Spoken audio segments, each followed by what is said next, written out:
everyone, I'm Dikshita and today me and my friends are going to talk about the possible changes CBANR can go through due to cultural differences and global business. These are the names of my members and their important information. So our group presentation includes analysis of both the countries, China and United Kingdom, potential cultural changes CBANR can face in United Kingdom, an assessment of cultural differences, and relative strategies. For now, I'm going to analyze the country for both UK and China, and I'll be using a PESTEL analysis.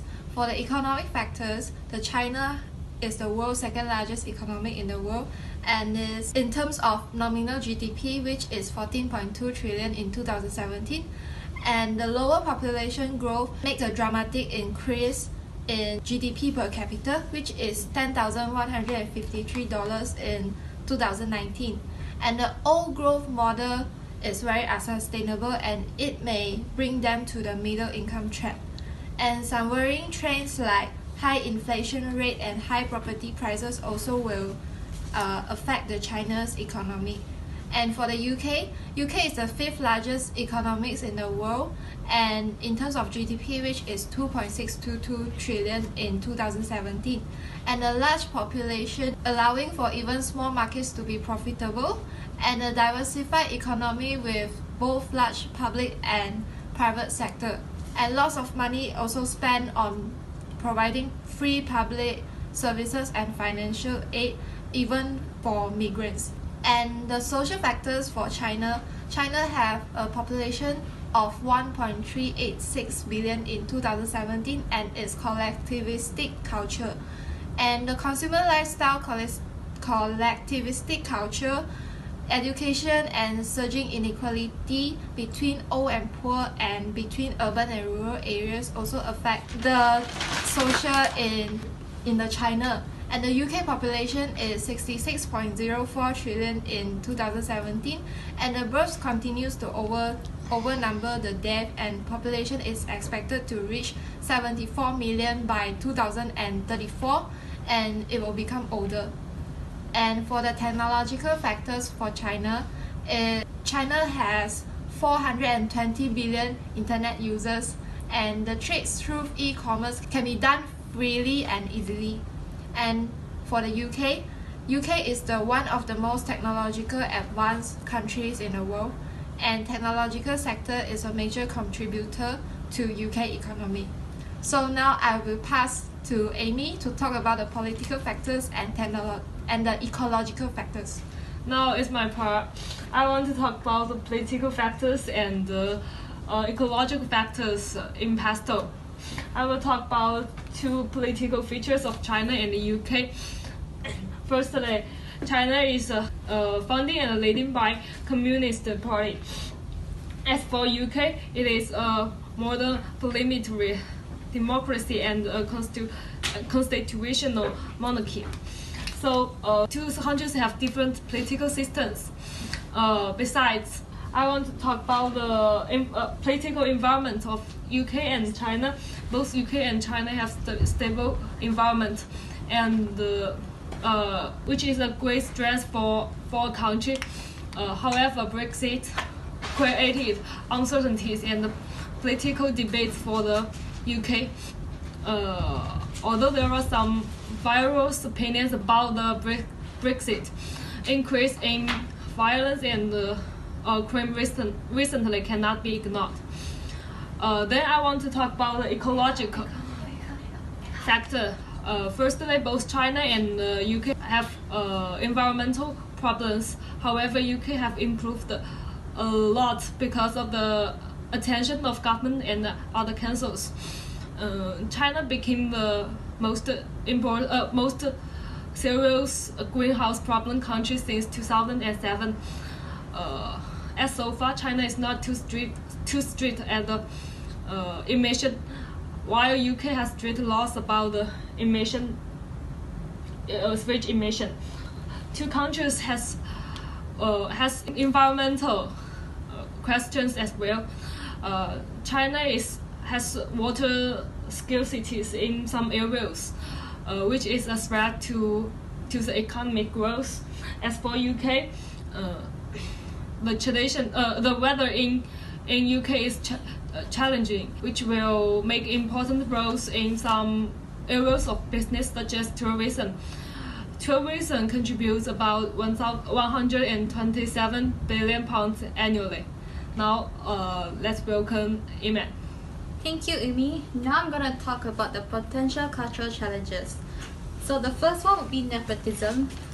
Before explaining how this concept can affect the company, I'll be defining what nepotism is. Nepotism is basically a person in power who gives special treatment to their friends or family by employing them for a job. Usually, Chinese businesses are usually family-owned, and not to forget, there are also collectivist culture. So the in-group's interest is much more important, and therefore they have to reciprocate the loyalty back. How can it affect the company, you may ask? First, the employees who are not as closely related to the person, in this case is the English employees, will find it unfair, and the fact that they find it unfair can negatively affect their performances.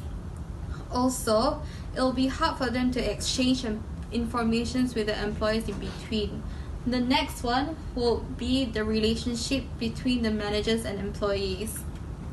China is a country which has high power distance, and their leadership style is authoritarian, meaning there is a superior figure in the organization that holds a big whole power.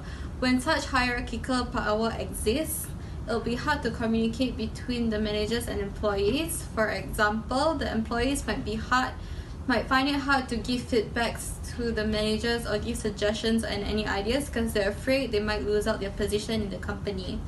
So the next one would be Laura assessing the challenges. Thank you.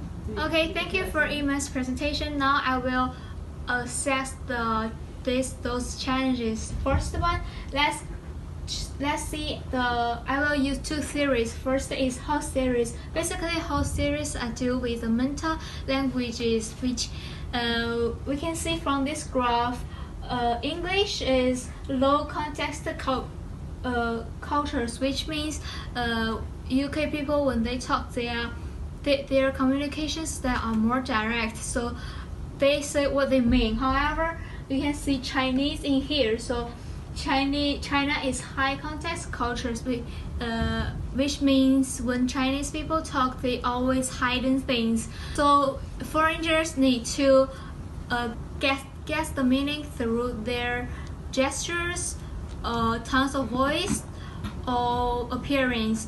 And also, when the foreigners misunderstand the non-word meaning, then it will cause miscommunication and misunderstanding. However, Sibana company operate in UK, so that means most of their employees speak English, so it's more easier for employees to understand the meaning. So next theory is Hofstede series.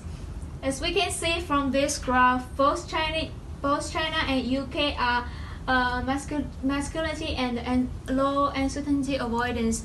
However, in China there is a rich classic system, which means they put high power distance and collectivism together. However, UK has more free system. Because they have low power distance and individualism. So first, let's deal with the individualism. Because UK is individualism, so UK more focused on people, and Chinese are more focused on group. So the problem when the Sibana company operate in UK, they may cause less efficiency for their employees. However, it may make the positive things. It can make their employees more unite, have a positive intergroup relationship, and also it can increase the employees' loyalty. And the next is power distance. From power distance, we can see China is high power distance, UK is low power distance, which means a positive of high power distance is all the decisions are made by their managers, so when they implement these ideas, they can reduce the risks. And but however, the negative of high distance is they may create the barriers for their subordinate and manager to communicate. That's the all of my presentation. Now my friends Dikshita will keep going. So CAGE framework consists of 4 different dimensions. The first one is cultural distance. So the first aspect of dimension is cultural difference. Also one of the least clear to management. After all, culture is far away from being visible, yet enormous impact of behavior and morality. And one of getting a good idea of cultural differences is using Hofstede's dimension, which my friend Laura explained. Different languages, ethnicities, ethnic network, religious values and norms are come under cultural distances. The next is administrative distance. Administrative distance involves historical and current legal and political differences between countries. It helps organization gauge whether these differences are an obstacle to the expansion strategies. Legislation, regulations can have serious effect on the trade practices between countries. Corruption, colonial treaties, trade agreements, and so the third dimension is geographic distance. Geographical distance involves physical aspects of the distance between countries, size of the country, transport, and tariffs. Climate aspects, globalization, and digitalization have made geographical differences a lot easier to bridge, especially thanks to internet and social media. And the last one is economic distance. Income, purchasing power, distribution of wealth, and GDP, great obstacle for companies gladly making use of low wage in certain countries. So the last framework of CAGE is economic distance. Economic distance includes income, purchasing power, distribution of wealth, and GDP. It can be a great obstacle as well as an opportunity to companies. For example, companies gladly making use of low wage is in certain countries. Also, economic distance consists of natural resources, infrastructure, and organization capacities. So thank you so much. I'm going to introduce some possible strategies for could help CBANA overcome these challenges. Now I'm going to use SWOT analysis to analyze which pros and cons the CBANA have. If you look at the strengths, when CBANA owned Homelace, CBANA could expand their brands and markets because Homelace is a global company. But also, however, CBANA have their own weaknesses. It is the first time when CBANA owned Homelace, a Chinese company owned a global company, a footwear company owned one of the world's biggest toy retail company. So for CBANA, it is hard to them to organize a global company well, because they all know the roles and they organize for what does the global company usually do like that. Also, they have the product differences. Homelace sells their toys, however, CBANA just creates their only footwear. Now I'm going to move into the opportunities and threats, which is the external issues for CBANA. So the first things for opportunities is international license. Homelace is a well-known global company. So yes, it does well know different which area has different rules and license. And also the fashion. If CBANA knows the different areas have a different fashion, so it is easier for CBANA to go into the different market. And there have risks on there. So the uncertainty external environment is the biggest threat.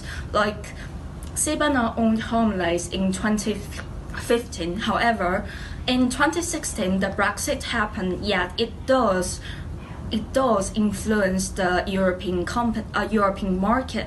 And also, when Trump changed the tariff, they increased the tax of the imports for to Americans. So now I'm going to give some possible strategies for management and also the marketing. The management for the marketing is expand steadily. So these risks, uncertain external environment, we didn't know what's the situation that's happened. So it is really important to Sibana just expand just steadily and understand which situation and understand this local environment. And next, for management, to hire local managers is really important for Sibana, so they could just solve the language barrier. Now here's the end of my part. I would like to conclude our group presentation. So we identified those challenges include nepotism, relationship between employers and employees, and also language barrier. So we gave the possible strategy, these two possible strategies, which can help Sibana to solve the challenges they have met. Now here's the end of our group presentation. I would like to show the references we have used in our presentation.